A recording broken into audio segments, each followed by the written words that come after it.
Oke, bismillahirrahmanirrahim. Di sini Ibu mau coba bahas materi kekongruenan dan kesebangunan. Nah, yang pertama kita bahas materi kekongruenan. Kekongruenan itu simbolnya sama dengan terus atasnya ada gelombang kayak gini ya. Ini simbol dari kekongruenan. Dua benda dikatakan kongruen jika memiliki bentuk dan ukuran yang sama. Ini definisi dari kekongruenan. Jadi dua benda dikatakan kongruen jika memiliki bentuk dan ukuran yang sama. Nah, syaratnya itu yang pertama, sisi yang bersesuaiannya sama panjang dan sudut yang bersesuaiannya sama besar. Di sini ada contoh ya teman-teman. Ada dua trapesium, trapesium A, B, C, D, dan K, L, M, N. Nah, sekarang kita lihat apakah dua trapesium ini kongruen gitu. Jadi kita lihat sesuai dengan syaratnya. Pertama-tama syaratnya itu sisi yang bersesuaiannya sama panjang. Kita lihat sisi dari trapesium yang pertama. Pertama-tama kita lihat sisi AB ya. Sisi AB, sisi mana yang bersesuaian dari bangun yang kedua? Sisi KL ya. Karena kita lihat tanda sama panjangnya. Di sisi AB ini tanda sama panjangnya kan, apa namanya, ada 2 garis gini. Nah, KL juga ada 2 garis, maka sisi AB bersesuaian dengan sisi KL. Kalau sisi BC berarti bersesuaian dengan sisi LM. Oke, sekarang sisi CD itu bersesuaian dengan sisi MN ya. Si MN, selanjutnya sisi DA itu bersesuaian dengan sisi NK. Oke, sekarang, 2 bangun trapesium ini sisinya bersesuaian semuanya ya. Sekarang kita lihat sudutnya, ke syarat yang kedua, yaitu sudut yang bersesuaiannya sama besar. Kita lihat sudutnya. Pertama-tama kita lihat sudut A. Sudut A kira-kira bersesuaian dengan sudut apa nih? Kita lihat. Sudut A ini kan simbolnya yang gini ya. Kita lihat di gambar trapesium yang kedua. Nah, ternyata yang sama simbolnya dengan sudut A itu sudut K. Maka sudut A sama dengan sudut K. Lalu sudut B itu sama dengan sudut L. Ya, kita lihat posisinya. A sama B ini kan eee, 2 sudut yang dihubungkan oleh garis gitu ya. Nah, L juga sama ya, 2 sudut atau 2 titik yang dihubungkan dengan garis. Maka sudut B bersesuaian dengan sudut L. Lalu sudut C bersesuaian dengan sudut M ya. Dan sudut D bersesuaian dengan sudut N. Maka dapat kita simpulkan trapesium ABCD itu kongruen dengan trapesium KLMN. Nah, jadi teman-teman nulisnya itu harus sama.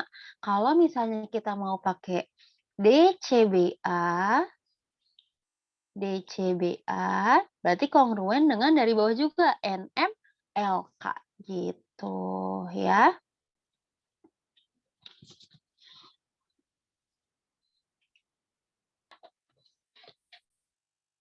Oke, teman-teman, sekarang Ibu mau coba bahas ya, materi kekongruenan dua segitiga yang ada di buku kalian. Kekongruenan dua segitiga itu halaman,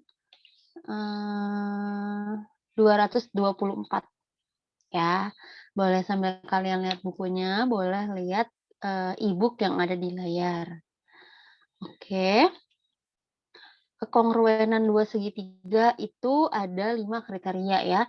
Pertama, sisi di mana ketiga sisinya ini sama ya, yang, bisa kita lihat dengan, tanda sama panjangnya. Kayak sisi Yang ini, sisi yang ini teman-teman. Nih, sisi yang ini, itu sama dengan sisi yang ini. Oke. Nah, selanjutnya ada sisi sudut dan sisi, ya. Jadi sisi,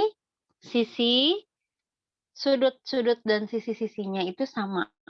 Yang ketiga itu ada sudut, sisi, dan sudut. Lalu yang keempat ada sudut, sudut, dan sisi. Dan yang kelima ada khusus segitiga siku-siku, di mana sisi miringnya dan salah satu sisi yang menghubungkan sudut siku-siku ini itu bersesuaian, besarnya sama, gitu ya. Biar makin paham, di sini ada contoh satu, Ibu coba bahas ya. Di sini ada dua segitiga. Ada segitiga ABC dan segitiga EDC. Kita disuruh membuktikan bahwa segitiga ABC ini kongruen dengan segitiga EDC. Nah, kita lihat pertama-tama yang bisa kita perhatikan itu di sini ada tanda sisi sama besarnya ya teman-teman ya. Sisi yang garis 2 ini, bentar, Ibu ganti tinta.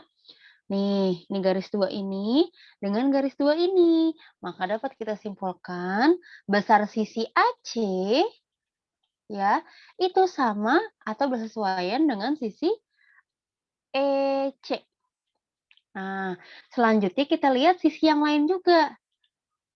Sisi BC yang dihubungkan dengan yang diberi tanda oleh garis satu ini dan sisi DC ya.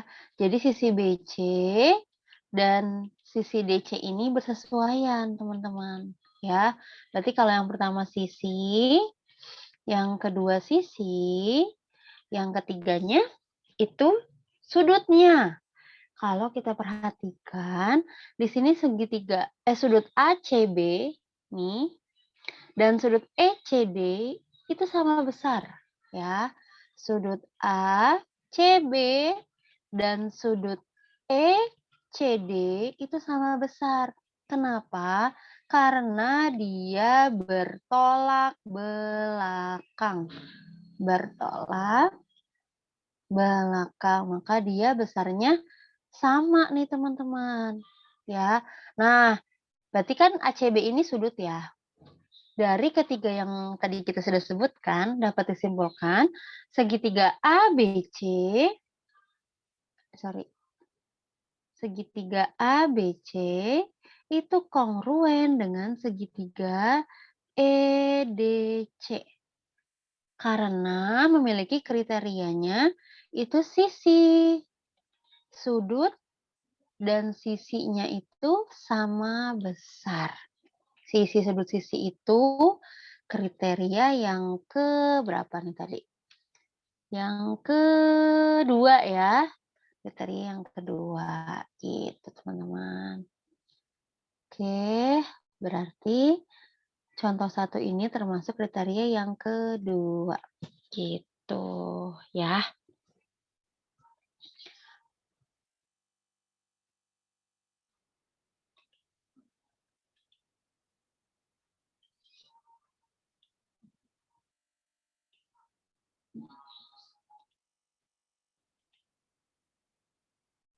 Nah, teman-teman, di sini Ibu mau coba bahas latihan 4.2 di halaman selanjutnya untuk nomor yang ke-1, nomor yang pertama.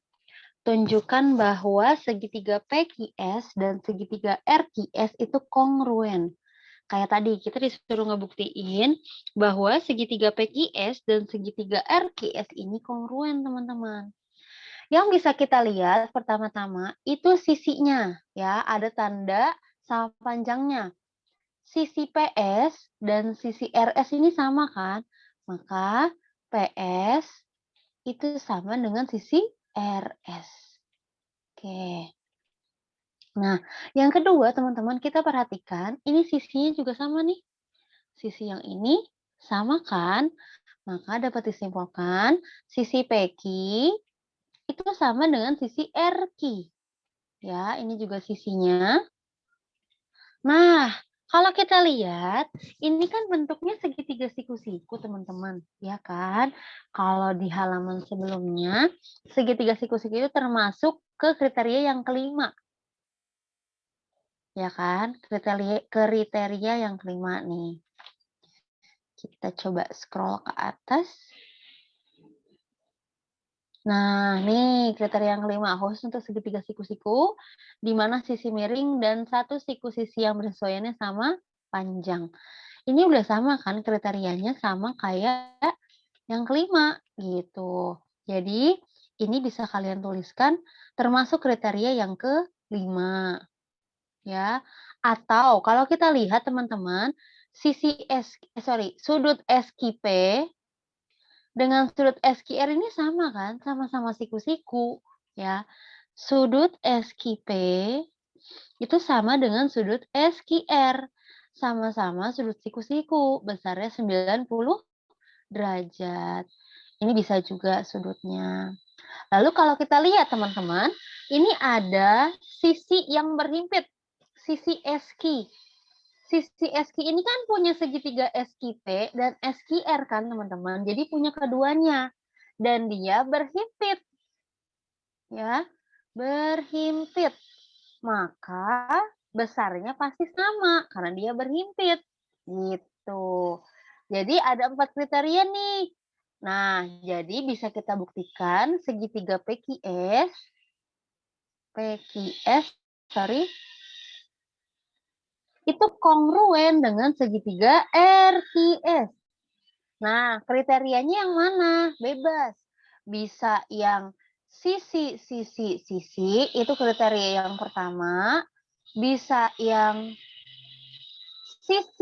sudut sisi, kriteria yang kedua. Dan bisa juga kriteria yang kelima, ya, yang segitiga siku-siku, gitu. Jadi bisa kriteria yang satu, kedua, atau kelima. Ini bebas, nggak harus tiga-tiganya kalian buktikan.